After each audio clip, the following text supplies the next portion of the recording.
Assalamu alaikum wa rahmatullahi wa barakatuh. Alhamdulillah wa sallallahu ala ashrafil mursalin wa ala alihi wa sahbihi ajma'in amma ba'd. സഹോദരങ്ങളെ സഹോദരികളെ കുട്ടികളെ നമ്മൾ തുടരുകയാണ്. വിശുദ്ധ ഖുർആനിന്റെ ആസ്വാദനം സാധ്യമാകണമെങ്കിൽ, മാധുര്യം അനുഭവിക്കാൻ കഴിയണമെങ്കിൽ സുപ്രധാനമായി ഉണ്ടായിരിക്കേണ്ട രണ്ട് ഘടകങ്ങളെ സംബന്ധിച്ചാണ് പറഞ്ഞു വന്നത്. ഒന്നാമത് സൂചിപ്പിച്ചത്, വിശുദ്ധ ഖുർആൻ പാരായണത്തിന് അതിൻ്റെതായ രീതിശാസ്ത്രമുണ്ട്, നിയമശാസ്ത്രമുണ്ട്.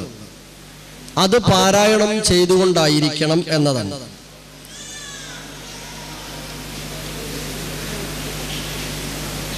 അക്ഷരങ്ങൾ മാറുമ്പോഴും ഹറക്കത്തുകൾക്ക് മാറ്റം സംഭവിക്കുമ്പോഴും അത് വിശുദ്ധ ഖുർആനിൽ നിന്ന് പുറത്തു കടക്കുകയും ഖുർആൻ അല്ലാതെ അല്ലെങ്കിൽ ഖുർആനായി പരിഗണിക്കപ്പെടാതെ പോവുകയും ചെയ്യുന്നു. തജ്വീദോടുകൂടെ പാരായണം ചെയ്യാത്ത ഇമാമിന്റെ പിന്നിൽ നിന്ന് നമസ്കരിക്കുന്നതിനെ കുറിച്ച് ആലോചിക്കണം എന്നുവരെ പറഞ്ഞു വച്ചവരുണ്ട്. അങ്ങനെയെങ്കിൽ ആദ്യമായി ആലോചിക്കേണ്ടത് ഇമാമത്ത് നിൽക്കുന്ന ആളുകളാണ്. ഞാൻ ഏതായിരുന്നാലും ഇമാമത്ത് നിൽക്കേണ്ടവനാണ്. അതുകൊണ്ട് ഞാൻ ഇനി എൻ്റെ പാരായണം കൃത്യമാക്കാൻ ശ്രമം നടത്തും എന്ന ഒരു തീരുമാനമെടുക്കണം. അവസാനം നാം പറഞ്ഞു വെച്ചത് സൂറത്തുൻ നസ്റാണ്. ഇതുപോലെ തെറ്റ് വരാൻ സാധ്യതയുള്ള ഒരുപാട് സൂക്തങ്ങൾ കാണാം. 49-ാം അധ്യായം സൂറത്ത് ഹുജറാത്തിലെ 11-ാമത്തെ ആയത്ത് എങ്ങനെയാണ് മോനെ ഓതുക എന്ന് ചോദിച്ച് എൻ്റെ തജ്വീദിലെ അല്പഭാഗങ്ങളിലെ ഉസ്താദായ ഹൈദർ മൗലവി രാത്രി 10:30 എന്നെ വിളിച്ചു. എന്നോട് പറഞ്ഞു, മോനെ വേഗം ഖുർആൻ എടുക്ക്. ഞാൻ ഖുർആൻ എടുത്തു. സൂറത്ത് ഹുജറാത്ത് എടുക്ക്. നമ്മൾ പറയല് സൂറത്തുൽ ഹുജറാത്ത് എന്നാ. ഹുജറാത്ത് അല്ല, ഹുജുറാത്താണ് ശരി. സൂറത്തുൽ ഹുജറാത്ത് എടുക്കെന്ന് പറഞ്ഞു. ഞാൻ ഹുജറാത്ത് എടുത്തു. ഇനി എന്ത് ചെയ്യണം? അദ്ദേഹം പറഞ്ഞു 11-ാമത്തെ ആയത്തൊന്ന് ഓത് എന്ന്. ഞാൻ 11-ാമത്തെ ആയത്ത് ഞാൻ അതുവരെ ശീലിച്ച പോലെ ഭംഗിയായി അങ്ങ് ഓതിക്കൊടുത്തു. അപ്പോഴാ എന്നോട് പറഞ്ഞത്, മോനെ അവിടെ ഒരു തെറ്റുണ്ടല്ലോ, അതെങ്ങനെയാ ഓതേണ്ടത്, എനിക്ക് അതൊന്ന് പറഞ്ഞു തരണം എന്നാ അദ്ദേഹം എന്നോട് പറയുന്നത്. എനിക്ക് അതെങ്ങനെയാണ് ഓതേണ്ടത് എന്ന് പറഞ്ഞു തരണം എന്നാ പറയുന്നത്. എനിക്ക് അറിയില്ല എന്ന് അദ്ദേഹം തൽക്കാലം പറഞ്ഞു വെച്ചു. ഞാൻ ഓർത്തു, അത് നിങ്ങൾക്ക് അറിയില്ലേ? അദ്ദേഹം പറഞ്ഞു, എനിക്കറിയില്ല, ഒന്ന് പഠിച്ചിട്ട് പറഞ്ഞു തരണം. അങ്ങനെ ഞാൻ അന്ന് മുതൽ പരതി ഒരുപാട് ആളുകളെ ഞാൻ അറിയുന്നവരെയൊക്കെ വിളിച്ചു. എനിക്ക് ക്ലിയർ ആയി, അവസാനം മനസ്സിലായി. അങ്ങനെ ഞാൻ അദ്ദേഹത്തെ വിളിച്ച് പറഞ്ഞു കൊടുത്തപ്പോൾ അദ്ദേഹം എന്നോട് പറയാണ്, അത് എനിക്ക് അറിയാമായിരുന്നു, ഞാൻ അങ്ങനെ തന്നെ എനിക്ക് ഉരുട്ടി അങ്ങ് തന്നാൽ ഈ അതും വിഴുങ്ങി അങ്ങ് പോകും, അതിനെ മനസ്സിലാക്കൂല. അതുകൊണ്ട് ഈ ഒന്ന് അന്വേഷിച്ച് എനിക്ക് പറഞ്ഞു തന്ന് ഞാൻ പറഞ്ഞതാണ്. നല്ല ഒരു അധ്യാപനം, നല്ല ഒരു ടീച്ചർ. നമ്മളൊക്കെ ഓതാറുള്ളത് തെറ്റായിട്ടാ. അവിടെ ബിസൽ ഇസ്മുൽ ഫുസൂഖ് എന്ന് ഓതാറുണ്ട്. നമ്മൾ ബിസൽ ഇസ്മുൽ ഫുസൂഖ് എന്നോതും. ഓതേണ്ടത് യഥാർത്ഥത്തിൽ ബിസലിസ്മുൽ ഫുസൂഖ് എന്നാണ് ഓതേണ്ടത്. ഞാൻ ഓതിത്തരാം. 49-ാം അധ്യായം സൂറത്തുൽ ഹുജറാത്തിലെ 11-ാമത്തെ ആയത്തില്, യാ അയ്യുഹല്ലദീന ആമനൂ ലാ യസ്ഖർ ഖൗമും മിൻ ഖൗം അസാ അൻ യകൂനൂ ഖൈറൻ മിൻഹും വലാ നിസാഉം മിൻ നിസാ عسى أن يكن خيرا منهن. വഖഫ് ഇല്ലാത്ത സ്ഥലങ്ങളിൽ ഞാൻ എൻ്റെ ഇപ്പോഴത്തെ ശാരീരിക അസ്വാസ്ഥ്യം കാരണം നിർത്തിയിട്ടുണ്ട്. അവിടെ ഒന്നും വെപ്പില്ല. വെപ്പുള്ളിടത്തു നിന്ന് എടുത്താണ് പാരായണം ചെയ്യേണ്ടത്. തൊട്ടടുത്ത ഭാഗമാണ് വിഷയം. വലാ തൽമിസൂ أنفسكم ولا تنابزوا بالألقاب بئس الاسم الفسوق بعد الإيمان ബിസലിസ്മുൽ ഫുസൂഖു. ഇതിന്റെ വ്യത്യാസം മനസ്സിലാകുന്നതിൽ ഖുർആൻ മുമ്പിൽ വെക്കണം. ബിസൽ ഇസ്മു എന്നാണ് അവിടെ കാണുക നമ്മുടെ കാഴ്ചയിൽ. അൽ എന്നത് ഇസ്മിനോട് ചേർത്ത് പറയുമ്പോൾ ഇസ്മിന്റെ ഇ എന്ന ശബ്ദം പോയി പോകും. പിന്നെ ലാമിന് കെസറിട്ട് കൊടുക്കണം. ലിസ്മു നാവും. ബിസലിസ്മു. ഇതാണ് 31-ാം അധ്യായം സൂറത്തുൽ ലുഖ്മാനിൽ ലുഖ്മാൻ തന്റെ മകന് നൽകുന്ന ഉപദേശത്തെ കുറിച്ച് പറഞ്ഞെടുത്ത്. വഇദ് ഖാല ലുഖ്മാനു ലി പ്ലസ് ഇബ്നിഹി സമം ലിബ്നിഹി. വഇദ് ഖാല ലുഖ്മാനു ലിബ്നിഹി വഹുവ യഇദു എന്ന് വരുന്നിടത്തും ഇബ്നിന്റെ ഹംസ പാടില്ല. ഒന്നാമത്തത് ഇസ്മ്, ഇസ്ത്, ഇബ്ന്, ഇബ്നബ്, ഇങ്ങനെ 10 നൗണുകളുണ്ട്, 10 ഇസ്മുകൾ. അതിന്റെ ഒന്നും ഹംസ ഉച്ചരിക്കാൻ പാടില്ല, എഴുതാൻ പാടില്ല. കൂട്ടി പറയുമ്പോൾ ഉച്ചരിക്കാനും പാടില്ല എന്നൊരു നിയമമുണ്ട്. അതാണ് അവിടെ പാലിക്കപ്പെടേണ്ടത്. സൂറത്ത് ബഖറയിലെ ആദ്യ ഭാഗത്ത് കാണാം, നിങ്ങൾക്ക് സംശയമുണ്ടെങ്കിൽ നിങ്ങൾ ഒരു ഖുർആനിനെ കൊണ്ടുവരൂ, ഒരായത്തെങ്കിലും കൊണ്ടുവരൂ എന്ന് ഖുർആൻ വെല്ലുവിളിച്ചതിന് ശേഷം വബശ്ശിരിൽ ലദീന ആമനൂ വഅമിലുസ് സ്വാലിഹാത്ത് അന്ന ലഹും ജന്നാത്തിൻ തജ്രി മിൻ തഹ്തിഹൽ അൻഹാർ കുല്ലമാ റുസിഖൂ മിൻഹാ മിൻ സമറത്തിർ റിസ്ഖാ ഖാലൂ ഹാദാ അല്ലദീ റുസിഖ്നാ മിൻ ഖബ്ൽ. തൊട്ടടുത്തെന്താ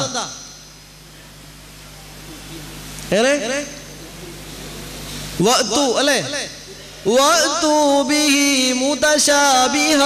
എന്നാണ് പലരും ഓതുക. ഇപ്പൊ ഉത്തു എന്ന് പറഞ്ഞ ആളുകളെ ഒന്ന് ഇമാമ് നിർത്തി നോക്കുക. നിങ്ങള് ഉത്തൂന്നാണെന്ന് പറഞ്ഞു തന്ന ആളുകൾ ഇമാമ് എന്ന് ഓതുമ്പോ ഒന്ന് റെക്കോർഡ് ചെയ്യാമല്ലേ? എന്നിട്ട് കഴിഞ്ഞിട്ട് കേട്ടു നോക്കിയാൽ അറിയാം വഅ്തൂന്നായിരിക്കും ഓതിയത്. ശ്രദ്ധ വരൂല. ഞാനും മദീനത്തുൽ ഉലൂമിലാണ് പഠിച്ചത്.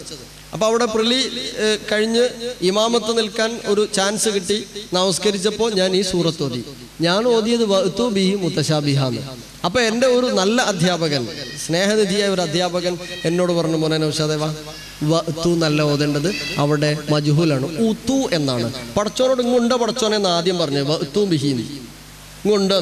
അങ്ങനെയല്ല, അവർക്ക് നൽകപ്പെട്ടത് എന്നാണ് അവിടെ അർത്ഥം. വ ഊതു എന്നാണെന്ന് പറഞ്ഞു. ലേശം പണിയാണ് അങ്ങനെ ചെല്ലാൻ, വ ഊതു എന്ന് പറയാൻ. അപ്പൊ ഞാനത് സ്വീകരിച്ചു, അത് ഉൾക്കൊള്ളാൻ ശ്രമിച്ചു.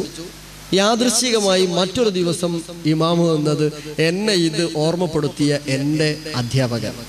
അദ്ദേഹം ഒന്നുകൂടെ യാദൃശ്ചികമായി ഓതിയത് ഇതേ സൂറത്ത്, ഇതേ ആയത്ത്. യാദൃശ്ചികമായിട്ടായിരിക്കാം അടുത്തത് സംഭവിച്ചു, വഅ്തു ബിഹി മുതശാബിഹാന്ന്. ഞാനും പിടിച്ചു. അപ്പൊ ഇതാണ് സംഭവം. നമുക്കത് ധാരണ. പക്ഷെ നമ്മൾ ഖുർആൻ ഓതുമ്പോൾ അതിൽ എത്രമാത്രം ശ്രദ്ധ കാണിക്കുന്നു. അതൊരു ഓത്താണ്. നമ്മൾ ഓതി അങ്ങ് പോകണം. അതിന് ഒരുപാട് നിയമ ഭാഗങ്ങളുണ്ട് എന്നതിനെ കുറിച്ച് നമ്മൾ മനസ്സിലാക്കുന്നില്ല. അല്പം ചില പ്രധാനപ്പെട്ട കാര്യങ്ങൾ. 5:15 വരെയാണ് എൻ്റെ സമയം. ഖുർആനിലെ തജ്വീദ് പഠിക്കുക എന്നത് പ്രയാസമാണെന്ന് തെറ്റിദ്ധരിച്ചിട്ടുള്ള ആളുകൾ ശ്രദ്ധിക്കേണ്ട ചില ഭാഗങ്ങൾ, വളരെ ചുരുക്കം ചില കാര്യങ്ങൾ ശ്രദ്ധിക്കാനുള്ളത്. ഒന്ന്, ശദ്ദ് എന്ന് പറഞ്ഞാൽ എന്താണെന്ന് അറിയില്ല എല്ലാവർക്കും. ആരെങ്കിലും ഉണ്ടാവും ചിലപ്പോൾ അറിയാത്തവര് ശദ്ദ് എന്താണെന്നുള്ളത്. 2-3 ഉത്തരങ്ങളാണ് എനിക്ക് കുട്ടികളിൽ നിന്ന് കിട്ടിയത്. ശദ്ദ് എന്താണെന്ന് ചോദിച്ചപ്പോൾ ഒന്ന്, മലയാളം മീഡിയത്തിൽ പഠിക്കുന്ന കുട്ടി പറഞ്ഞത് നാ തിരിച്ചിട്ട പോലെ ഉണ്ടാവുന്നു. അതായത് മലയാളം ശരിക്കും അറിഞ്ഞൂടാത്ത കുട്ടിയാണ്. നാ തിരിച്ചിട്ട പോലെ ഉണ്ടാവുന്നത്. മലയാളം നന്നായി അറിയുന്ന കുട്ടികളാണോ അതുകൊണ്ടാണോ എന്നറിയില്ല. ചില കുട്ടികൾ പറഞ്ഞ് ധ എഴുതിയതുപോലെ ഉണ്ടാവുന്നു. ധ എഴുതിയതുപോലെ ഉണ്ടാവും. ഇംഗ്ലീഷ് മീഡിയത്തിലുള്ള കുട്ടികളായിട്ടായിരിക്കാം. അവർ പറഞ്ഞു W പോലെ ഉണ്ടാവുന്നു. ഞാനിതൊരു തമാശക്ക് പറഞ്ഞല്ല. ഈ 3 ഉത്തരവും എനിക്ക് കിട്ടിയിട്ടുണ്ട്. ഇതാണ് ശദ്ദ് എന്ന് പറഞ്ഞാൽ. ശദ്ദ് കട്ടി കൂട്ടാനാണ്.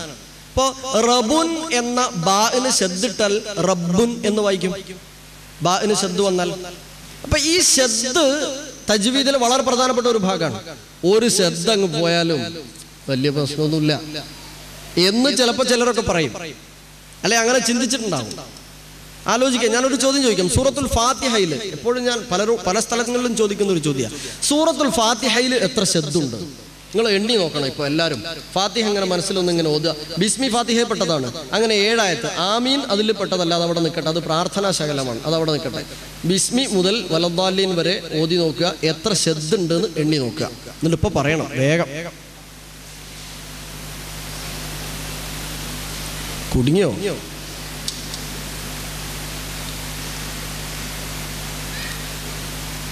അദ്ദേഹം നന്നായി അറിയുന്നവർ എണ്ണിക്കഴിഞ്ഞ്.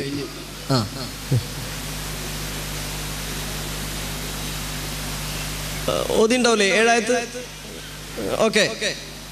ദിവസം എത്ര പ്രാവശ്യം ഓതുന്ന സൂറത്താ? 17 തവണ അല്ലേ? നിസ്കരിക്കുന്നവർ 17 തവണ ദിവസവും ഓതുന്ന സൂറത്താണ്. എന്നാലും എത്ര ശബ്ദുണ്ടെന്ന് ഓരോരുത്തർ പറഞ്ഞോളൂ. 12. പിന്നെ 11, 14, 7, പിന്നെ 10. പിന്നെണ്ടാ 16 അല്ലേ? 16 പറഞ്ഞേ? 16. ഏതായിരിക്കും ഇപ്പൊ ശരി? ഞാനൊന്ന് ഓതാം, നിങ്ങൾ ശ്രദ്ധ പിടിക്കണം. ബിസ്മില്ലാഹിർ റഹ്മാനിർ റഹീം.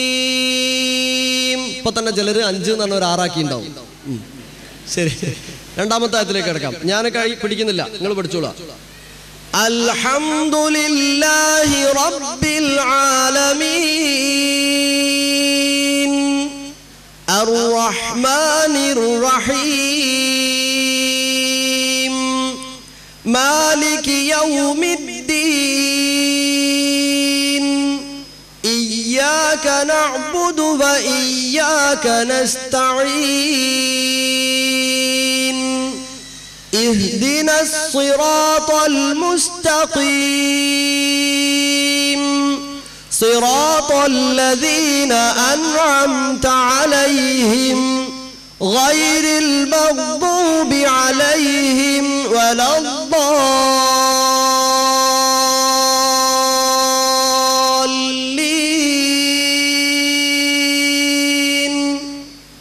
കം ശബ്ദ ഫി സൂറത്തിൽ ഫാത്തിഹ? എത്ര? 14. 14 എന്ന് പറഞ്ഞോന്ന് കൈവന്തിക്ക്. ശരി, ശരിയായ ഉത്തരം 14 ആണ്. 14. 14 ശബ്ദങ്ങളുണ്ട്. അപ്പോ 14 ശബ്ദുണ്ടല്ലേ, 17 തവണ ഓതുന്നുണ്ടല്ലേ, 2 ശബ്ദമൊക്കെ അങ്ങ് പോയാലും വലിയ പ്രശ്നമൊന്നുമില്ല എന്ന് വിചാരിച്ചാൽ ഒരു ഗൗരവപ്പെട്ട കാര്യം ഓർക്കുക. സൂറത്ത് ഫാത്തിഹയിലെ 14 ശബ്ദങ്ങളിൽ 2 ശബ്ദങ്ങൾ ശ്രദ്ധേയമായ ശബ്ദങ്ങളാണ്. ഒറ്റൊന്നും ഒഴിവായി പോകാൻ പാടില്ല. പക്ഷെ 2 ശബ്ദങ്ങളുണ്ട്, അത് ഗംഭീരമായ ശബ്ദങ്ങളാണ്. ഏതാന്ന് പറയാൻ പറ്റുമോ? അർ-റഹ്മാനിർ റഹീം വലദ്ദാല്ലീൻ ഇയ്യാക നഅ്ബുദു. 3 ഉത്തരം വന്നിട്ടുണ്ട്. അതിൽ ശരി ഉത്തരം ഇയ്യാക നഅ്ബുദു എന്നതിലെ ശബ്ദാണ് അല്ലേ? ഇയ്യാക എന്നതിലെ ശബ്ദാണ്. അത് ഒഴിവായിട്ട് ഭംഗിയായി ഇമാമു പാരായണം ചെയ്യുന്നു. മാലികി യൗമിദ്ദീൻ ഇയ്യാക നഅ്ബുദു വ ഇയ്യാക നസ്തഈൻ. പിറ്റേ ദിവസം അയാളെ പിന്നിൽ നിന്ന് നമസ്കരിക്കാൻ പറ്റൂല എന്നാണ്. എന്തേ കാരണം എന്നറിയും? ഇയ്യാക നഅ്ബുദു എന്ന് പറഞ്ഞാൽ റബ്ബേ നിന്നെ മാത്രം ഞങ്ങൾ ആരാധിക്കുന്നു എന്നർത്ഥം, നിന്നോട് മാത്രം ഞങ്ങൾ സഹായം തേടുന്നു എന്നർത്ഥം. പക്ഷേ ഇയ്യാക്കയുടെ ശബ്ദ പോയാൽ ഇയ്യാക് എന്ന പദപ്രയോഗം വരുന്നു. ഇയ്യാക് എന്നതിനർത്ഥം ദൗഉശംസ് എന്നാണ്, സൂര്യന്റെ വെളിച്ചം. ഇയ്യാക നഅ്ബുദു ഞാൻ സൂര്യപ്രഭയെ ആരാധിക്കുന്നു എന്ന അർത്ഥതലത്തിലേക്ക് മാറാനിടയുണ്ട്. ശിർക്കാ ചെയ്യുന്നത്. അതുകൊണ്ട് തജ്വീദല്ലേ, വലിയ പ്രശ്നമൊന്നുമില്ല എന്ന് വിചാരിച്ചെങ്കിൽ മനസ്സിലാക്കിക്കോളൂ. വിശുദ്ധ ഖുർആൻ ഞാൻ പരിശോധിച്ചപ്പോൾ എനിക്ക് തോന്നി മദ് ലാസിം എന്ന ഒരു മദ്ദുണ്ട്. മദ്ദിനെ കുറിച്ച് പരിചയപ്പെടാം. അവിടെയൊക്കെ ശബ്ദ വരുന്ന അലിഫിനും യാനും വാവിനും ശേഷം ശബ്ദ വരുന്നിടത്താണ് ലാസിമായ മദ്ദുകൾ. അങ്ങനത്തെ പദങ്ങളൊക്കെ പരിശോധിക്കുമ്പോൾ കനപ്പെട്ട ആശയങ്ങളുള്ള പദങ്ങളാണ്. ഖിയാമത്ത് നാളുമായി ബന്ധപ്പെട്ട് ഘോരമായ ശിക്ഷകളുമായി ബന്ധപ്പെട്ട പദപ്രയോഗങ്ങളിലാണ് അങ്ങനെയുള്ള ലാസിമായ മുസഖലായ മദ്ദുകൾ പ്രയോഗിച്ചിട്ടുള്ളത്. അപ്പൊ ഒന്ന് ശബ്ദാണ്, രണ്ടാമത്തേത് മദ്ദാണ്. മദ് എന്ന് പറഞ്ഞാൽ എന്താ? പലപ്പോഴും ദമ്മ് നമുക്കറിയാം. ദമ്മ് എന്ന് പറഞ്ഞാൽ എന്താ? നമ്മൾ ബിരിയാണിന്റെ പാത്രമൊക്കെ അടക്കാൻ വേണ്ടി ഉപയോഗിക്കുന്ന ദമ്മാണ്. ഈ ദമ്മ് തിരിച്ചിട്ടാൽ മദ്ദാവും. മാത്രമല്ല, ഇങ്ങനെ ഒരു ദമ്മ് ഉണ്ടാകണമെങ്കിൽ മൈദ അല്ലെങ്കിൽ മാവ് കുഴച്ചതിന് ശേഷം അത് അവിടെ നിന്ന് എന്ത് ചെയ്യണം? ഇങ്ങനെ പിടിച്ച് മദ് ചെയ്യണം, അഥവാ നീട്ടണം. മദ് ചെയ്താലേ ദമ്മ് ഉണ്ടാവുള്ളൂ. അപ്പൊ ഇതാണ് മദ്. മദ്ദയമുദ്ദു, നീട്ടുക, പരത്തുക എന്നൊക്കെ അർത്ഥമുണ്ട്. ഇവിടെ ഖുർആൻ തജ്വീദ് ശാസ്ത്രത്തിൽ മദ് എന്ന് പറഞ്ഞാൽ അലിഫ്, യാ, വാവ്, ഈ 3 അക്ഷരങ്ങളാണ് ദീർഘാക്ഷരങ്ങൾ. ഒന്നും കൂടെ, ദീർഘാക്ഷരങ്ങൾ ഏതാ? ഞാനൊരു മാസായ ക്ലാസ്സിൽ എങ്ങനെ തജ്വീദ് പഠിപ്പിക്കും, അത് പ്രയാസമായിരിക്കും. ദീർഘാക്ഷരങ്ങൾ വാവ്, അലിഫ്, യാ. വായു, വായു എന്ന് പറയുമ്പോൾ പിന്നെ ഒരു വാവും വന്നില്ലേ? എനിക്ക് തോന്നുന്നു ഏറ്റവും ഹൃദ്യമായി വരുന്നത്, കുറെ കൂടെ നന്നാവുന്നത് അലിഫ്, യാ, വാവ്, ഐവ. ഏതാ ദീർഘാക്ഷരങ്ങൾ? ഐവ, അലിഫ്, യാ, വാവ്. അപ്പൊ അറബിയിൽ ഒരു അധ്യാപകൻ ചോദിക്കുകയാണ്, ദീർഘാക്ഷരങ്ങൾ മാഹിയ ഹുറൂഫുൽ മദ്, നമുക്ക് എന്തുത്തരം പറയാം? ഐവ എന്നുത്തരം പറയാം. മലയാളത്തിലാണ് അധ്യാപകൻ ചോദിക്കുന്നത്, ദീർഘാക്ഷരങ്ങൾ ഏവയാ? നമുക്ക് ഉത്തരം പറയാം അവയ, അലിഫ്, വാവ്, യാ. പറഞ്ഞൂടെ? അപ്പൊ ഇനി ദീർഘാക്ഷരം മറക്കാൻ പാടില്ല. ഐവ, അവയ, അലിഫ്, യാ, വാവ്, ഇതാണ് അറബിയിലെ ദീർഘം. മലയാളത്തിൽ ഓ എന്നും എ എന്നും ഒക്കെ ദീർഘമുണ്ട്. അറബിയിൽ ആ, ഈ, ഊ എന്ന് മാത്രമാണ് ദീർഘം. ഈ ദീർഘാക്ഷരങ്ങൾ എല്ലായിടത്തും ഒരുപോലെ അല്ല നീട്ടേണ്ടത്. ചില സ്ഥലങ്ങളിൽ ഹറക്കത്തൈൻ അഥവാ 2 ഹറക്കത്തിന്റെ ടൈം അഥവാ 2 or 3 seconds മാത്രമേ നീട്ടാൻ പാടുള്ളൂ, സാധാരണ ദീർഘം. ചില സ്ഥലങ്ങളിൽ അത് 4 or 5 ഹറക്കത്തിന്റെ ടൈം എടുത്ത് ദീർഘം നൽകണം. ചില സ്ഥലങ്ങളിൽ നിർബന്ധമായും 6 ഹറക്കത്തിന്റെ 6 അക്ഷരത്തിന്റെ ടൈമിംഗ് നൽകണം. അതാണ് വലദ്ദാലീൻ എന്നതിലൊക്കെ കാണുന്നത്. ഇങ്ങനെ മദ്. മറ്റൊന്ന് തഫ്ഖീമാണ്. തഫ്ഖീം എന്നത് തജ്വീദിലെ ബാലപാഠമാണ്. പക്ഷെ നമ്മൾ ആ ബാലപാഠം പഠിപ്പിക്കുന്നത് കുറെ കഴിഞ്ഞിട്ടാ, 5ാം ക്ലാസ്സിലെത്തിയിട്ടാ. നമ്മളെ തജ്വീദിന്റെ വലിയൊരു പ്രശ്നം അതാ. കുട്ടി ഖുർആനിൽ 1ാം ക്ലാസ്സിൽ മദ്രസയിൽ ചെന്നു, അക്ഷരം പഠിച്ചു. 2ാം ക്ലാസ്സിൽ കയറി ഖുർആൻ ഓതാൻ തുടങ്ങി. 3ാം ക്ലാസ്സിൽ അതൊന്ന് സൂറത്തുകളൊക്കെ ഓതാൻ തുടങ്ങി. 4 ഓതാൻ തുടങ്ങി. ഏത് സൂറത്ത് വെച്ചാലും ഓതാൻ തുടങ്ങി. 5ലെത്തിയപ്പോൾ ഉസ്താദ് പറയാം, മോനെ എങ്ങനെ ഒന്നും അല്ല ഖുർആൻ ഓതേണ്ടത്, തജ്വീദ് അനുസരിച്ച് ഓതണം, അതിന് ചില ബാലപാഠങ്ങളുണ്ട്. എന്തേ സംഭവിക്കുക? ഇതാണ് ഇന്നുള്ള പ്രശ്നം. അക്ഷരം മുതൽ തുടങ്ങേണ്ട തജ്വീദ് അവിടെ നിന്ന് തുടങ്ങിയില്ല. നമ്മളെ മദ്രസയിൽ ഏറ്റവും സർട്ടിഫിക്കറ്റും യോഗ്യതയും കഴിവുള്ള അധ്യാപകൻ എത്രാം ക്ലാസ്സിലേക്കും? 5ാം ക്ലാസ്സില്. 5ലല്ലേ വെക്കുക? അത് വലിയൊരു പാളിച്ച. എവിടെ വെക്കണം? ഏറ്റവും യോഗ്യതയുള്ള, നന്നായി അക്ഷരം സ്ഫുടമായി ഉച്ചരിക്കാൻ കഴിയുന്ന അധ്യാപകൻ 1ാം ക്ലാസ്സിൽ ഉണ്ടായിരിക്കണം, വിശേഷിച്ച് അറബി പഠിപ്പിക്കാൻ. എന്നാൽ അന്ന് മുതൽ 4 വർഷം കഴിഞ്ഞിട്ടുള്ള വർഷക്കാർക്ക് നല്ല ഒരു വിജയ ശതമാനം ഉണ്ടാവും. 4 കൊല്ലക്കാരുടെ പോയിക്കും. 4 കൊല്ലം കഴിഞ്ഞിട്ടുള്ളത് നല്ല ഒരു ശതമാനം ഉണ്ടാവും. 4 കൊല്ലം ക്ഷമിക്കണം. ഏറ്റവും അക്ഷരസ്ഫുടതയുള്ള, അക്ഷരം തെറ്റാതെ പറയുന്ന ആളെ 1ാം ക്ലാസ്സിൽ വേണമെന്ന്, അങ്ങനെ ഉണ്ടല്ലോ പ്രശ്നം. അത് 1ാം ക്ലാസ്സിൽ വേണം. അവിടെ നിന്ന് തുടങ്ങേണ്ട തജ്വീദ് ബാലപാഠങ്ങൾ 5ാം ക്ലാസ്സിൽ എത്തിയിട്ടായിരുന്നില്ല പഠിപ്പിക്കേണ്ടത്. എനിക്കും നിങ്ങൾക്കും പറ്റിയ കുഴപ്പം അതാണ്. നമ്മൾ തുടക്കത്തിലത് പലരും പഠിച്ചില്ല, അത് പഠിക്കാനുള്ള അവസരം ഉണ്ടായില്ല. അപ്പോൾ ഒന്ന് തഫ്ഖീം, ചില അക്ഷരങ്ങൾ വലുതായി പെരുപ്പിച്ച് പറയേണ്ടതുണ്ട്, ചില അക്ഷരങ്ങൾ നേരിയ തോതിൽ ലൈറ്റായിട്ട് പറയേണ്ടതുണ്ട്. ഹെവി ആയ ലെറ്റേഴ്സും ലൈറ്റ് ആയ ലെറ്റേഴ്സും ഉണ്ട്. അതങ്ങനെ തന്നെ മനസ്സിലാക്കണം. അത് ഇൻഷാ അല്ലാഹ് ഞാനിപ്പോൾ ഒരു ചെറിയ പ്രാക്ടീസ് നിങ്ങൾക്ക് തരാം. പിന്നെ പ്രധാനപ്പെട്ട ഒന്ന് ഇസ്മുൽ ജലാലത്താണ്, അത്യുന്നത നാമം. ഏതാണ് ഇസ്മുൽ ജലാലത്ത്? ആർക്കും പറയാം. ഇസ്മുൽ ജലാല ഏതാണ്? അല്ലാഹു. ഇസ്മുൽ ജലാല ഏതാന്നുള്ള ചോദ്യത്തിന് ഉത്തരം അല്ലാഹു എന്ന് പറഞ്ഞാലോ? അല്ലാഹു ഇങ്ങനെ മലർത്തി പറയും ചിലര്, അല്ലാന്നൊക്കെ പറയാറുണ്ട് അല്ലേ? തീർച്ചയായും അത് പറയേണ്ടത് വായ് നിറച്ചാണ്. അല്ലാഹു, അല്ലാഹു അല്ല അല്ലാഹു. ബാങ്ക് കൊടുക്കുമ്പോഴായിരുന്നാലും, അതെ, ബാങ്ക് കൊടുക്കുമ്പോഴായിരുന്നാലും അല്ലാഹു അല്ലേ, അല്ലാഹു എന്ന് പറഞ്ഞു പോകണം. അല്ലാഹു അക്ബർ, അല്ലാഹു അക്ബർ എന്ന് പറഞ്ഞാൽ അധികം ആൾക്കാരൊന്നും ആയിട്ട് നിസ്കരിക്കാൻ പറ്റില്ല. അപ്പോൾ ഒരു വളരെ കൃത്യമായി അക്ഷരസ്ഫുടതയോടെയും അതിന്റെ സിഫത്തും പാലിച്ചുകൊണ്ടായിരിക്കണം. തഫ്ഖീം, തർഖീഖ്, ഇദ്ഗാം.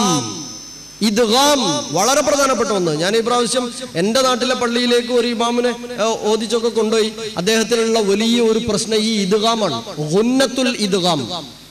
ഇദ്ഗാം അഥവാ ഒരക്ഷരത്തെ മറ്റൊന്നിലേക്ക്, നൂനിനെയും തൻവീനിനെയും മറ്റൊരക്ഷരത്തിലേക്ക്, അടുത്ത അക്ഷരത്തിലേക്ക് ചേർക്കുമ്പോഴുണ്ടാകുന്ന ഒരു പ്രശ്നം. അത് 2 രീതിയിൽ ചേർക്കാനുണ്ട്.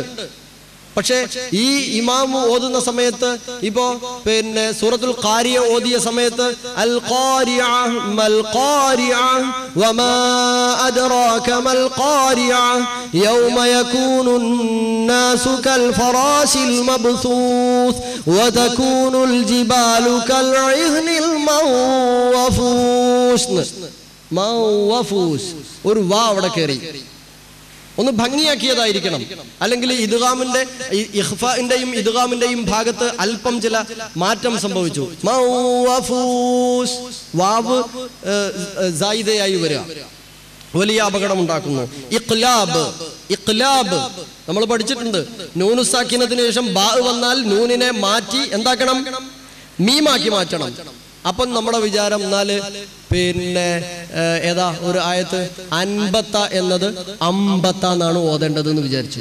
കാരണം അൻബത്ത നൂനിന് ശേഷം ബ വന്നു, അപ്പൊ നൂനിനെ മീമാക്കി മാറ്റി. അപ്പൊ ഓതേണ്ടത് എങ്ങനെയാ? അമ്പത്ത. തെറ്റാണ്. ഖുർആനിൽ എവിടെയും ഇഖ്ലാബ് ചെയ്യേണ്ടതില്ല. ഖുർആനിൽ എവിടെയും അപ്ലേ തലത്തിൽ അപ്ലൈ ചെയ്യുന്നിടത്ത് ഇഖ്ലാബ് സംഭവിക്കുന്നില്ല. ഇഖ്ലാബ് സംഭവിക്കുന്നതോടുകൂടെ അത് ഇഖ്ഫായിലേക്ക് മാറും. നൂനു സാക്കിനത്തിന് ശേഷം ബാ വന്നാൽ നൂനു സാക്കിനത്ത് മീമായി മാറും. പിന്നെ നമ്മൾ ഓതേണ്ടത് ആരെയാ? മീമു സാക്കിനത്തിന് ശേഷം ബാ വന്നാൽ എന്താണോ നിയമം അതാ പാലിക്കേണ്ടത്. പക്ഷെ അത് പലരും മറന്നു. അപ്പൊ അമ്പത്താന്ന് ചുണ്ട് പൂട്ടിച്ചെല്ലാൻ പാടില്ല. ഒരു ചെറിയ പേപ്പർ ഇങ്ങനെ വെക്കാനുള്ള ഒരു സ്പേസ് ഇവിടെ വേണം. എന്നിട്ട് അമ്പത്ത ഒരു പേപ്പർ കൊണ്ടുപോയി ആദ്യം നിസ്കരിക്കുമ്പോൾ തൽക്കാലം ഇങ്ങനെ ഇവിടെ ഒരു ചെറിയ വിടവ് കാണണം. പറയുമ്പോഴേ ചുണ്ട് പൂടാൻ പാടുന്നു.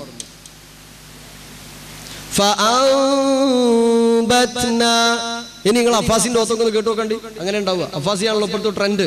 അഫാസി കേട്ടു നോക്കിയാൽ മതി. അപ്പോഴാ വ്യത്യാസം ശരിക്കും കാണാൻ കഴിയും. ഇങ്ങനെ കുറെ ഭാഗങ്ങൾ തജ്വീദിലെ പ്രധാനപ്പെട്ടത്. ഒന്ന്, മദ് വെച്ചിട്ട് നമുക്ക് ആ മുഫഖം തഫ്ഖീം പറയാം. മദ് എന്നാൽ ദീർഘം. അലിഫ് മദ് നൽകിക്കൊണ്ട് എല്ലാ അക്ഷരങ്ങളെയും നമുക്കൊന്ന് ഉച്ചരിക്കാം. നിങ്ങൾ റെഡിയാണോ?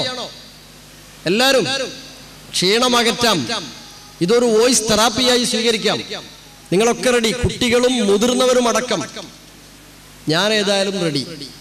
ശരി, നമുക്ക് ഹംസ മുതൽ യാ വരെ 28 അക്ഷരങ്ങൾക്കും അലിഫ് മദ് നൽകുമ്പോൾ എന്ത് വ്യത്യാസമാണ് യഥാർത്ഥത്തിൽ ഉണ്ടാകേണ്ടത് എന്ന് ഇപ്പൊ പഠിച്ചു പോകാം. റെഡിയാണോ എല്ലാവരും? ഓക്കെ, ശരി. അപ്പോ പിന്നെ യാതൊരു നാണവുമില്ലാതെ ശബ്ദത്തോടുകൂടെ പറയാൻ സന്നദ്ധമാകണം. ഓക്കെ,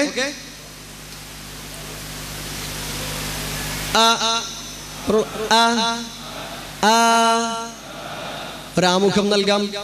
28 അക്ഷരങ്ങൾക്ക് അലിഫ് മദ് വരുമ്പോൾ 20 അക്ഷരങ്ങൾ ചിരിച്ചുകൊണ്ട് പറയണം. 8 അക്ഷരങ്ങൾ കരഞ്ഞുകൊണ്ടാ ഗൗരവത്തിൽ പറയണം. 20 അക്ഷരം ചിരിച്ചുകൊണ്ടും 8 അക്ഷരങ്ങൾ ഗൗരവത്തിലും പറയണം. എന്നെ നോക്കുക കൂടെ ചെയ്യുമ്പോൾ നിങ്ങൾക്ക് കൃത്യമായി മനസ്സിലാകും. ഞാൻ ചിരിക്കും, ഞാൻ ഗൗരവം കാണിക്കും. അല്ലെങ്കിൽ ചിരിച്ചാൽ അതിന് സ്വതക്കയാണ്, ഏറെ പ്രതിഫലമുണ്ട്. ചില ആളുകൾ ചിരിക്കാതിരിക്കാൻ കഷ്ടപ്പെടാറുണ്ട്. ചിരിക്കാനാണ് പോലും ചിരിക്കാതിരിക്കുന്നതിനേക്കാളും പേശികളുടെ പ്രവർത്തനം കുറഞ്ഞത് വേണ്ടത്. അതുകൊണ്ട് എളുപ്പം ചിരിക്കാനാണ്. റമദാനിൽ നമുക്ക് 20 ചിരി ചിരിക്കാം. ഓക്കെ, ശരി.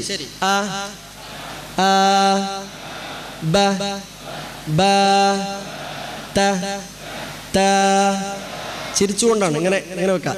ത സ സ ജ ജ ഹ ഹ ഹ. ചിരിയില്ല. ഹ. ചിരിക്കരുത്. ഞാൻ എങ്ങനെയോ അഡ്ജസ്റ്റ് ചെയ്യാം. നിങ്ങൾ ചിരിച്ചാൽ ഞാൻ ആകെ പാളും. ഓക്കെ, ഇവിടേക്ക് വരാം. അപ്പോ ഹ തന്നെ. ഹ ഹ ഹ ഹ ദ ദ ദ ദ ദ റ റ സ സ സ സ ശ ص ض ط ള അ ള ഫ ഖ ക ല മ ന ഹ വ യ ഹകദ. ഇതാണ് അക്ഷരങ്ങൾ. ഇങ്ങനെ ഇത് എന്തെളുപ്പ, ഇതാണ് ഈസിയാണ്. ശാസ്ത്രീയ സംഗീതത്തിന് പോകുന്ന കുട്ടികൾ അവിടെ ഒന്നല്ല, ഖുർആനിലാണ് സംഗീതമുള്ളത്. അക്ഷരങ്ങളെ പഠിക്കാം. ഹംസ ഫത്ഹ അ, ഹംസ കസ്റ ഇ, ഹംസ ദമ്മ ഉ, അ ഇ ഉ, ഹംസ ഫത്ഹ അലിഫ് മദ് ആ, ഹംസ കസ്റ യാ മദ് ഇ, ഹംസ ദമ്മ വാവ് മദ് ഉ, ആ ഇ ഉ, ആ ഇ ഉ, ആ ഇ ഉ. ഇവിടെ പഠിക്കാൻ കുട്ടികൾ വരും. നിങ്ങൾ അങ്ങനെ പഠിപ്പിക്കും മദ്രസയിൽ. ഇനി എങ്കിൽ കുട്ടികൾ വളരെ താല്പര്യത്തോടു കൂടെ കുട്ടികൾ പഠിക്കാൻ മുന്നിലുണ്ടാകും. ഖുർആൻ തജ്വീദ് കുട്ടികൾ ആ ഒരു മനസ്സാന്നിധ്യത്തോടു കൂടെ അറിയാതെ തജ്വീദ് പഠിച്ചു പോകും. ഇത് തജ്വീദിന്റെ ബേസിക് പാഠമാണ്. അക്ഷരം ചിലതും പെരുപ്പിച്ച് വലുതായി പറയേണ്ടതുണ്ട്, ചിലത് നേരിയ തോതിൽ ലൈറ്റായിട്ട് പറയേണ്ടതുണ്ട്. അക്ഷരം ഹെവി ആണെങ്കിൽ അതിന്റെ അലിഫും ഹെവി ആയിരിക്കും.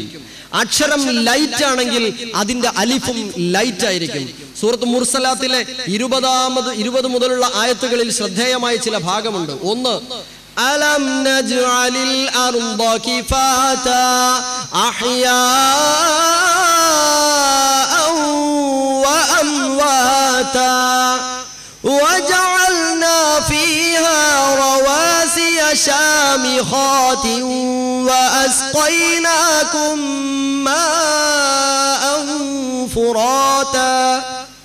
വ്യത്യാസം എവിടെയാണ്? ശാമിഖാതിൻ,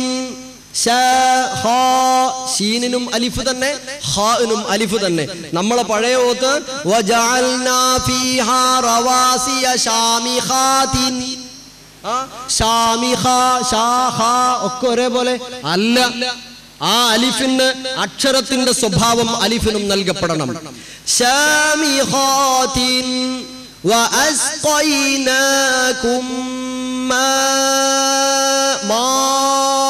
അല്ല മാഅൻ ഫുറാതാ. ഈ വ്യത്യാസം. ഒന്ന് ഹെവിയാണ് റാ, അതുകൊണ്ട് അതിന്റെ അലിഫും ഹെവിയാണ്. ഫുറാ ലൈറ്റ് ആണ്, അതുകൊണ്ട് അതിന്റെ അലിഫും ലൈറ്റ്.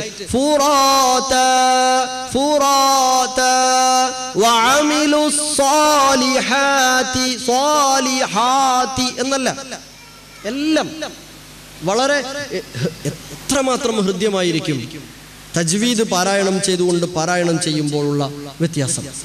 ഇനി അതിന്റെ മദ്ദുകളെ പരിശോധിച്ച് നോക്കുങ്ങൾ. ഈ അലിഫ് മദ്ദായിരുന്നാലും യാ മദ്. സൂറത്തുൽ ഹാഖ നമ്മൾ എങ്ങനെയാ ഓതിയത് ഇന്നലെ വരെ? എങ്ങനെ സൂറത്തുൽ ഹാഖ ഓതിയത്? അൽഹാഖ മൽഹാഖ വമാ അദ്റാക മൽഹാഖ. നല്ലോണം തജ്വീദ് അറിയുന്ന ധൈര്യമുള്ള ഒരു സഹോദരൻ തൊട്ടപ്പുറത്ത് റൂമിൽ നിന്ന് കേട്ടാ പറയുക എന്താ ആക്കാനാണ്? ഒന്നും ആക്കാനാവൂല. സൂറത്തുൽ ഹാഖ ഓതേണ്ടത് അൽഹാഖതു മൽഹാഖ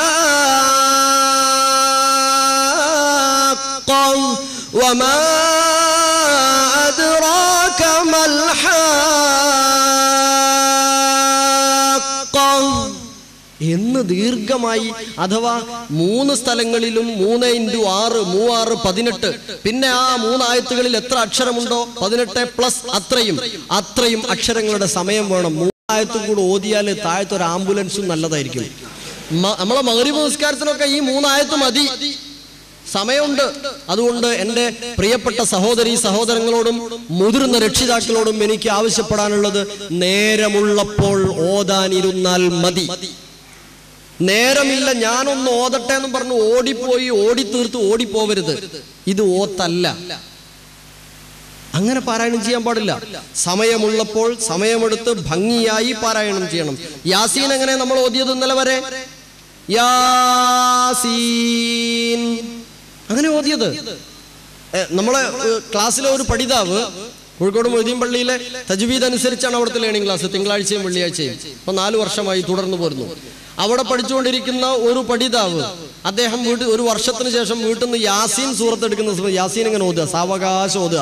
അപ്പൊ ഉമ്മ വന്നിട്ട് ഇദ്ദേഹത്തോട് പറഞ്ഞല്ലോ, മുതിർന്ന ആളാണ്, ഇദ്ദേഹത്തോട് പറഞ്ഞു, അല്ലടോ ഈ ഇപ്പൊ ഖുർആൻ പഠിക്കാൻ പോയിട്ട് ഇപ്പൊ ഓതാൻ അറിഞ്ഞൂടാണ്ടായിക്കുക, എന്തോരം നേരം വേണമെന്ന് വെച്ച്. അന്നേരം ഇദ്ദേഹം പറഞ്ഞോളൂ, ഇമ്മ ഇങ്ങനെ ഓതണ്ടെന്ന് ഇപ്പോഴാണ് എനിക്ക് ബോധ്യപ്പെട്ടതെന്ന്. യാസീനിൽ യാ എന്നത് തീരെ നീട്ടാൻ പാടില്ല. യാസീൻ സീൻ എന്നത് 6 ഹറക്കത്തിന്റെ ടൈം എടുക്കുകയും വേണം. വാജിബ് അല്ല, ലാസിമാണ്, നിർബന്ധമായും കമ്പൽസറി അങ്ങനെ തന്നെ നീട്ടണം. യാസീൻ ഒന്ന് ഓതിയാ പോരാ, അത് നീട്ടി തന്നെ ഓതണം. സൂറത്ത് ഖാഫ് നീട്ടണം. നൂൻ നൂൻ എന്തിന് എന്നത് ഇൻഷാ അല്ലാഹ് നമ്മൾ അല്ലാതെ ഇരുന്ന് പഠിക്കേണ്ടതാണ്. അപ്പോ അലിഫുകൾ വ്യത്യസ്തമാണ്, മണിക്കേണ്ടടുത്ത് മണിക്കണം. മീമും നൂനും ശബ്ദ് വന്നാൽ പ്രത്യേകിച്ച് മണിക്കണം. കവി വിശദീകരിച്ചത് സുലൈമാനുൽ ജംസൂരി കവിതാ ഭാഗത്തിലൂടെ തജ്വീദ് പഠിപ്പിക്കുന്നിടത്ത് ഈ ഭാഗം പറഞ്ഞിട്ടുണ്ട്.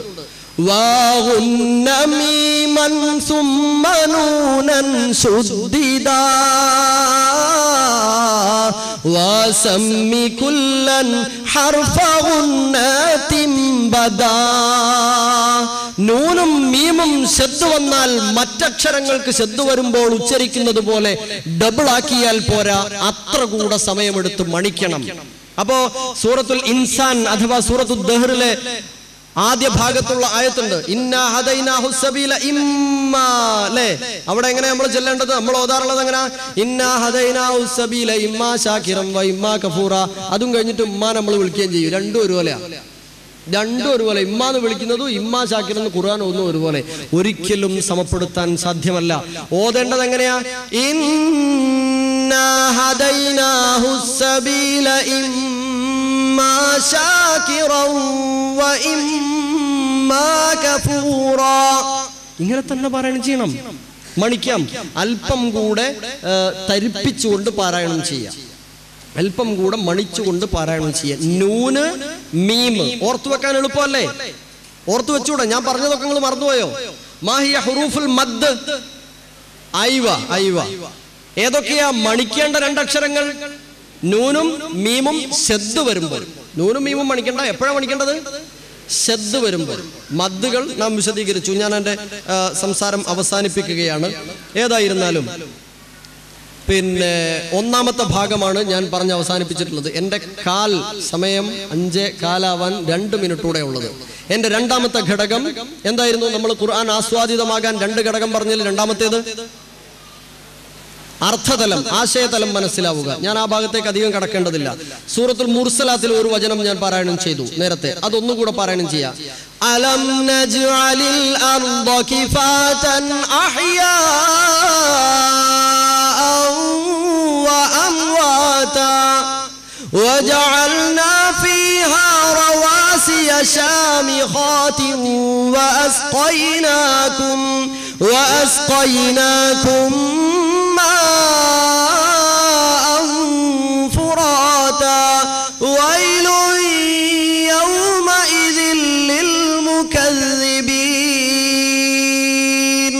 ഒരുപക്ഷെ പാരായണം ഇങ്ങനെ പാരായണം ചെയ്തതുകൊണ്ട്, ഇതിനേക്കാൾ നന്നായി പാരായണം ചെയ്യുന്ന ആൾ പാരായണം ചെയ്താൽ ഇതിനേക്കാൾ നിങ്ങൾ എന്ത് ചെയ്യും? നിങ്ങൾക്ക് ആസ്വദിക്കാൻ കഴിയും, നമുക്ക് ആസ്വദിക്കാൻ കഴിയും, ചെയ്യുന്ന ആൾക്കും കേൾക്കുന്നവർക്കും ആസ്വദിക്കാൻ കഴിയും. പക്ഷേ ഇതിലപ്പുറം ഒന്നുകൂടെ ആസ്വദിക്കാം ഈ വചനത്തെ. ഇതിന്റെ അർത്ഥതലം അറിയുന്ന ആളുകൾ ഒന്നുകൂടെ ആഴത്തിലേക്ക്, ഭൂമിയെക്കുറിച്ച് തൗഹീദ് സംസാരിച്ചപ്പോൾ പലരും പലതും സംസാരിച്ചിട്ടുണ്ടാകാം. പക്ഷേ വിശുദ്ധ ഖുർആൻ ഭൂമിയെക്കുറിച്ച് സംസാരിച്ച ഈ ഒരു പ്രയോഗം പലപ്പോഴും കേൾക്കാറില്ല. എന്താണ് ഈ ചോദ്യം? എന്താണ് ഇതിന്റെ അർത്ഥഗർഭം? അലം നജ്അലിൽ അർദ കിഫാതാ, ഭൂമിയെ നാം പാകതയുള്ളത്, ഉൾക്കൊള്ളുന്നത്, മതിയായത് ആക്കിയിട്ടില്ലേ? എന്തിന് പാകതയുള്ളത്? അർത്ഥം പൂർണ്ണമായില്ല. അഹ്യാഅൻ വഅംവാതാ, ജീവനുള്ളവരെയും മരിച്ചവരെയും ഉൾക്കൊള്ളാൻ പാകതയുള്ളതാക്കിയില്ലേ? എന്നിട്ടും നാം ആലോചിക്കുന്നില്ല. നോക്കും സഹോദരങ്ങളെ, ഇന്നലെ വരെ നമ്മുടെ കൂട്ടത്തിലുണ്ടായിരുന്ന കോടാനക്കോടി മനുഷ്യർ മരിച്ചു വീണിട്ടുണ്ട്. അവരെല്ലാം ഈ ഭൂമിയിൽ 6 അടി താഴ്ചയിൽ മാത്രം അടക്കപ്പെട്ടിരിക്കുന്നു. മനുഷ്യർ മാത്രമല്ല, ഇതര ജീവജാലങ്ങളും 6 അടി താഴ്ചയിലെ നാം താഴ്ത്തി വെച്ചിട്ടുള്ളൂ. വലിയ കുഴികളോ കിടങ്ങുകളോ കുഴിച്ചിട്ടല്ല വെച്ചത്. പക്ഷേ അതിന്റെ പേരിൽ ഇന്നേ വരെ ഈ 6 അടി താഴ്ചയിലെ മനുഷ്യ ശരീരങ്ങൾ, മൃതശരീരങ്ങൾ ഉണ്ടായതിന്റെ പേരിൽ നമ്മുടെ തേങ്ങയുടെ വെള്ളത്തിനോ, നമ്മുടെ പേരക്കയുടെ ടേസ്റ്റിനോ, നമ്മുടെ കർമൂസയുടെ പപ്പായയുടെ ടേസ്റ്റിനോ യാതൊരു വ്യത്യാസവും രുചിഭേദവും സംഭവിച്ചിട്ടില്ല. നമുക്ക് മേലെ ജീവനോടുകൂടെ ജീവിച്ചു പോകാൻ യാതൊരു തടസ്സവും ഇല്ല. വളരെ സന്തോഷമാണ്.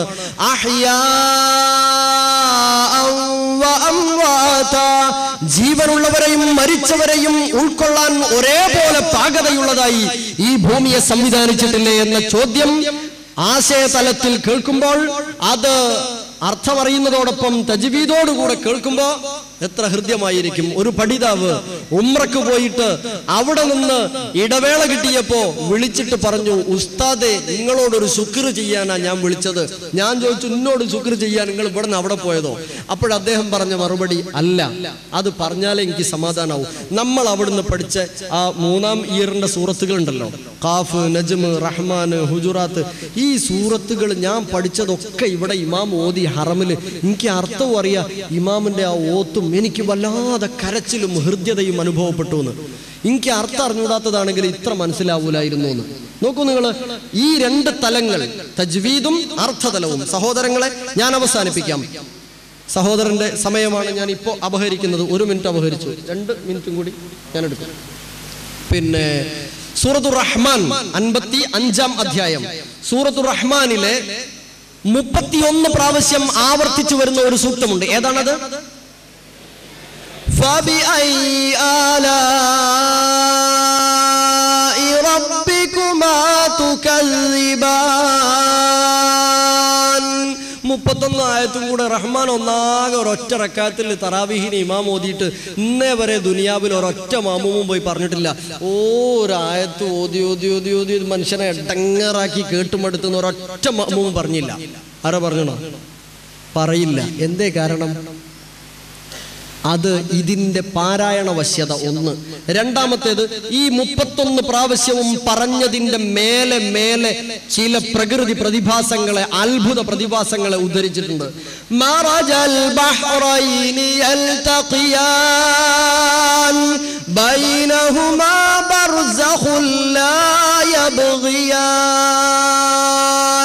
ഫബിഐ ആലാഇ റബ്ബികുമാ തുകദ്ദിബാൻ. എന്താണ് ചോദ്യം?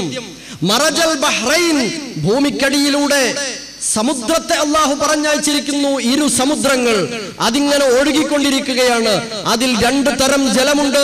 വിശുദ്ധ ഖുർആൻ 25-ാം അധ്യായം സൂറത്തുൽ ഫുർഖാനിലെ അവസാന ഭാഗത്ത് പറഞ്ഞതുപോലെ, ഹാദാ അദ്ബുൻ ഫുറാത്ത്, ഇത് ക്ലിയർ വെള്ളമാണ്, തനി പച്ചവെള്ളമാണ്. വഹാദാ മിൽഹുൻ ഉജാജ്, ഇത് കൈപ്പരസമുള്ള അല്ലെങ്കിൽ ഉപ്പുപുളിയുള്ള വെള്ളമാണ്. ഇങ്ങനെ 2 തരം ജലാശയങ്ങൾ ഭൂമിക്കടിയിലൂടെ ഒഴുകിക്കൊണ്ടിരിക്കുന്നു. അവ രണ്ടും കൂടി കലർന്നു പോകാതിരിക്കാൻ നാം നിങ്ങൾക്ക് കണ്ടെത്താൻ കഴിയാത്ത വിധത്തില് പ്രത്യേകമായ ഒരു മറ സംവിധാനിച്ചിരിക്കുന്നു.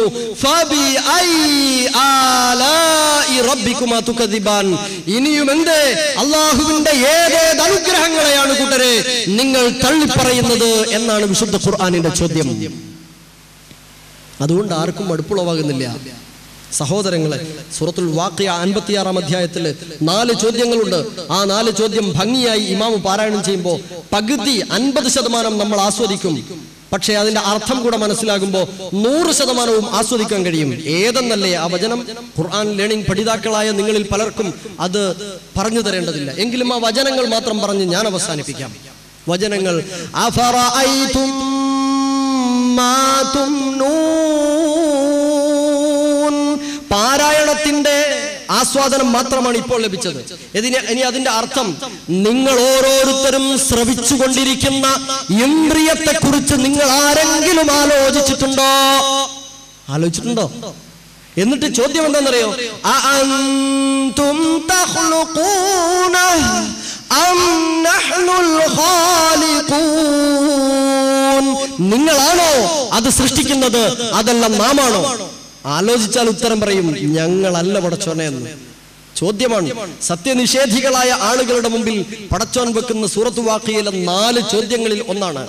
രണ്ടാമത്തെ ചോദ്യം, അഫറഅയ്തും മാ തഹ്റുസൂൻ? നിങ്ങൾ ചെയ്യുന്ന കൃഷിയെക്കുറിച്ച് ആലോചിച്ചിട്ടുണ്ടോ? നിങ്ങൾ അഅൻതും തസ്റഊനഹു അം നഹ്നു സാരിഊൻ? നിങ്ങളാണോ അത് മുളപ്പിക്കുന്നത്, അതല്ല നാമാണോ? നാം നട്ടു നനച്ചുണ്ടാക്കിയ ഏറ്റവും മുന്തിയ തനം വിത്തിൽ നിന്ന് പടർന്ന് പന്തലിച്ചതിലെ ഒരൊറ്റ കൈപ്പയും നമുക്ക് കറിവെക്കാൻ കിട്ടിയില്ല. പക്ഷേ ഉമ്മ കറിവെക്കാൻ എടുത്തതിൽ നിന്ന് പഴുത്തുപോയ ഒരു ഭാഗം കളഞ്ഞെടുത്ത് കുപ്പയിൽ പൊങ്ങി അവിടെ നിന്ന് ഏതോ ഒരു മരത്തിലേക്ക് ചാഞ്ഞ് പന്തലിച്ചു പോയ കൈപ്പ വള്ളിയിലെ കൈപ്പ എത്ര സമൃദ്ധം! ആരാണിത് മുളപ്പിക്കുന്നത്? ആരാണ് വിഭവം നൽകാൻ കഴിയുന്നവൻ? നിങ്ങൾക്ക് സാധ്യമല്ല, പടച്ചോനെ നീ തന്നെ എന്ന് മറുപടി അർത്ഥതലം മനസ്സിലാകുമ്പോൾ ആസ്വദിച്ച് പറയാൻ കഴിയും. മൂന്നാമത്തെ ചോദ്യം, അഫറഅയ്തുമുൽ മാഅല്ലദീ തശ്റബൂൻ? നിങ്ങൾ കുടിക്കുന്ന വെള്ളത്തെക്കുറിച്ച് നിങ്ങൾ ആലോചിച്ചോ? അഅൻതും അൻസൽതുമൂഹു മിനൽ മുസ്ൻ അം നഹ്നുൽ മുൻസിലൂൻ? നിങ്ങളാണോ കാർമേഘങ്ങളിൽ നിന്ന് അത് പെയ്യിക്കുന്നവൻ, അതല്ല നാമാണോ? 2 ദിവസം മുമ്പ് മഴക്കാലത്തെ വേനൽ അനുഭവിച്ച് പ്രയാസപ്പെട്ടപ്പോ H2O എടുത്തിട്ട് വെള്ളമുണ്ടാക്കാൻ ആരെങ്കിലും ശ്രമിച്ചോ? സാധ്യമല്ലാത്തത് കൊണ്ട് അതിന് ശ്രമിച്ചില്ല. വെള്ളത്തെ വിഘടിപ്പിച്ചാൽ H2O ആണ് ഉണ്ടാകുന്നത് എന്ന് വിഘടിപ്പിക്കാൻ കഴിഞ്ഞു എന്നല്ലാതെ അതൊന്ന് ഘടിപ്പിച്ച് വെള്ളത്തിന്റെ ഒരു തുള്ളി ഉണ്ടാക്കാൻ ലോകത്തിന് സാധിച്ചിട്ടില്ല. അള്ളാന്റെ ചോദ്യം, നിങ്ങളാണോ അതുണ്ടാക്കുന്നത്, അതല്ല നാമാണോ പെയ്തിറക്കുന്നത് എന്ന ചോദ്യമുണ്ട്. അർത്ഥതലവും തജ്വീദും പാലിക്കപ്പെടുമ്പോ ഹൃദ്യത അനുഭവപ്പെടും, ഉൾക്കൊള്ളും. ഖുർആൻ നമ്മെ കീഴടക്കും. നാലാമത്തെ ചോദ്യം, അഫറഅയ്തുമുൻ നാറല്ലതീ തൂറൂൻ? നിങ്ങൾ കത്തിച്ചുകൊണ്ടിരിക്കുന്ന തീയെ കുറിച്ച് ആലോചിച്ചിട്ടുണ്ടോ? സ്ത്രീകളെ, നിങ്ങൾ തീയെക്കുറിച്ച് ആലോചിച്ചിട്ടുണ്ടോ? അഅൻതും അൻശഅതും ശജറതഹാ അം നഹ്നുൽ മുൻസിഊൻ? അതിന്റെ ഇന്ധനത്തെ, അതിന്റെ തടിയെ, മരത്തെ ഉണ്ടാക്കുന്നത് നാമാണോ, നിങ്ങളാണോ? ഈ 4 ചോദ്യം ഉദ്ധരിച്ചുകൊണ്ട് CTVയുടെ ചാനലിലെ ഒരു റമദാൻ പ്രഭാഷണത്തിന് 10-12 മിനിറ്റുള്ള ക്ലാസ്സുകൾ കൊടുത്തപ്പോ അത്ഭുതകരമായ ഒരു സംഭവം ഉണ്ടായി. ക്ലാസിന്റെ ഇടവേളയിൽ റൂമിലേക്ക് കയറിയിരുന്നപ്പോ റെക്കോർഡ് ചെയ്തുകൊണ്ടിരുന്ന അമുസ്ലിം സഹോദരൻ കയ്യിൽ നിന്ന്, ഇതാണോ നിങ്ങളെ പറഞ്ഞ ഖുർആൻ? നിങ്ങളെ പറഞ്ഞത് ഇതിലൊക്കെ ഉണ്ടല്ലേ, അതൊന്ന് തരുമോ എന്ന് ചോദിച്ചു. വേഗം അദ്ദേഹത്തിന് അത് കൊടുത്തു. അദ്ദേഹത്തോട് പറഞ്ഞു, ഭാഷ അറിയാത്തത് കൊണ്ടും പാരായണം ചെയ്യാൻ അറിയാത്തത് കൊണ്ടും ഇതുകൊണ്ട് മാത്രം നിങ്ങൾക്ക് മനസ്സിലാക്കാൻ സാധ്യമല്ല. വിശുദ്ധ ഖുർആനിന്റെ ഒരു പരിഭാഷ കൂടെ അദ്ദേഹത്തിന് ഏൽപ്പിച്ചു. അദ്ദേഹം അതുവരെ പറഞ്ഞത് എന്താണെന്നറിയോ? ഞാൻ ചെറുപ്പത്തിൽ ഖുർആനെ കുറിച്ച് കേട്ടിട്ടുണ്ട്, പക്ഷേ കണ്ണ് പൊട്ടും എന്നത് കേട്ടതുകൊണ്ട് ഞാനത് തൊട്ടിട്ടില്ലായിരുന്നു. ഇപ്പം നിങ്ങൾ ഈ പറഞ്ഞ കാര്യങ്ങൾ ഇതിലുള്ളതല്ലേ, എന്നാ എനിക്കതൊന്ന് വായിക്കാൻ പറ്റുമോ എന്നറിയാനാണെന്ന്. അത്ഭുതം തോന്നി. നോക്കൂ, നമ്മൾ ഇടപഴകുന്ന ഓരോ സ്ഥലങ്ങളിലും അവസരങ്ങളുണ്ട്. അവിടെ നാം അത് ചെയ്തു തീർക്കുക എന്നതാണ് മറ്റു ദൗത്യം. ഞാൻ സാന്ദർഭികമായി പറഞ്ഞു പോയതാണ്. ഏതായിരുന്നാലും വിശുദ്ധ ഖുർആനിനെ ആ നിലക്ക് കാണാനും ഭംഗിയായി പാരായണം ചെയ്യാനും നിയമാനുസൃതം പാരായണം ചെയ്യാനും നിയമാനുസൃതം ജീവിക്കുവാനും വേണ്ടി ശ്രമം നടത്തുക. ഒരൊറ്റ ചോദ്യത്തോടു കൂടെ ഞാൻ അവസാനിപ്പിക്കാം. ഇമാം ഭംഗിയായി സൂറത്തുൽ ഫാത്തിഹ ഗൈരിൽ മഗ്ദൂബി അലൈഹിം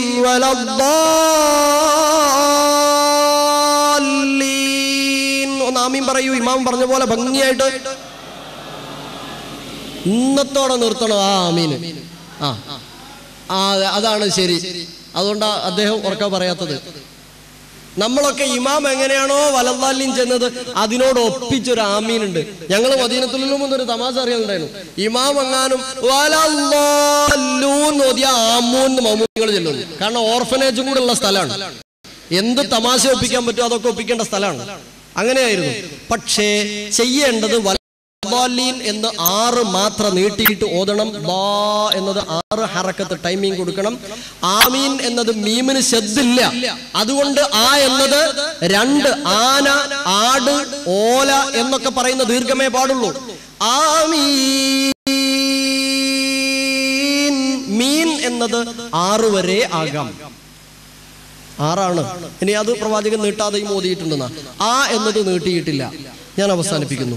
എൻ്റെ ഈ ഒരു സംസാരത്തിൽ നിന്ന് നിങ്ങൾക്ക് എത്രമാത്രം ഉൾക്കൊള്ളാൻ കഴിഞ്ഞിട്ടുണ്ട് എന്നെനിക്കറിയില്ല. അല്പം ക്ഷീണം എനിക്കുണ്ടായിരുന്നു, അതിൻ്റെ ക്ഷീണം എൻ്റെ സംസാരത്തിലുണ്ടായിരുന്നു എന്നെനിക്ക് തോന്നുന്നു. നിങ്ങൾക്കത് അനുഭവപ്പെട്ടോ എന്നറിയില്ല. ഏതായിരുന്നാലും ഹംസയുടെ മുമ്പുള്ളത് കേട്ടോ, അത് കുറേ പറയാനുണ്ട്. അങ്ങനെ മാസായാലും തീരൂല എന്നുള്ളതുകൊണ്ട് ഞാൻ അങ്ങോട്ട് പറയാത്തത്. അതുമല്ല, വിലപ്പെട്ട സമയം ഞാൻ അപഹരിക്കുന്നു. പിന്നെ അവസാനിപ്പിക്കാം. വിശുദ്ധ ഖുർആൻ ഭംഗിയായി പഠിക്കാൻ കഴിയും, എളുപ്പമാണ്. തജ്വീദ് അനുസരിച്ച് പഠിക്കുക. തജ്വീദാണ് ഏറ്റവും എളുപ്പമുള്ള ശാസ്ത്രം പഠിക്കാൻ, രസകരമാണ്. അത് തജ്വീദോടുകൂടെ പഠിക്കുക, അതിൻ്റെ നിയമങ്ങൾ പാലിച്ചുകൊണ്ട് ജീവിക്കാൻ ശ്രമിക്കുക. തജ്വീദും അർത്ഥതലവും മനസ്സിലാക്കാൻ റമദാനിൽ നമുക്ക് സാധിക്കണം. പോകുമ്പോൾ ഒരു A4 ഷീറ്റ് വാങ്ങുക, എന്നിട്ട് വീട്ടിലെത്തിയിട്ട് അതിനൊരു മാർജിൻ വരച്ചിട്ട് ബാക്കി സ്ഥലം 2 കോളമാക്കി വെക്കുക. 1-ാമത്തെ കോളത്തിൽ എഴുതുക റമദാനിൻ്റെ മുമ്പത്തെ ഞാൻ, 2-ാമത്തെ കോളത്തിൽ ഇത്രയും ദിവസമുള്ള റമദാനിലെ ഞാൻ. എന്നിട്ട് നിങ്ങളൊന്ന് എഴുതി നോക്കുക ഏത് കോളത്തിലാണ് കുറേ എഴുതാനുണ്ടാവുക എന്ന്. എടുത്തു പറയത്തക്ക വിധത്തിൽ എന്തെങ്കിലും പറയാനുണ്ടോ എൻ്റെ ഈ റമദാനിൽ? ആലോചിക്കണേ കൂട്ടരെ, ആലോചിക്കണേ സഹോദരങ്ങളെ. പരിശുദ്ധ റമദാൻ കിട്ടിയിട്ട് അയാൾക്കൊന്നും നേടാൻ സാധിച്ചിട്ടില്ലെങ്കിൽ അവനെക്കുറിച്ച് എന്തു പറയാൻ? പ്രവാചകന്റെ ചോദ്യമാണ്, ഗൗരവപ്പെട്ട ചോദ്യം. അള്ളാഹു എനിക്കും നിങ്ങൾക്കും മഗ്ഫിറത്തും മർഹമത്തും നൽകി അനുഗ്രഹം പ്രദാനം ചെയ്യുമാറാകട്ടെ. اللهم ربنا تقبل منا دعاءنا وصلاتنا وصيامنا وقيامنا وسائر أعمالنا يا رب العالمين.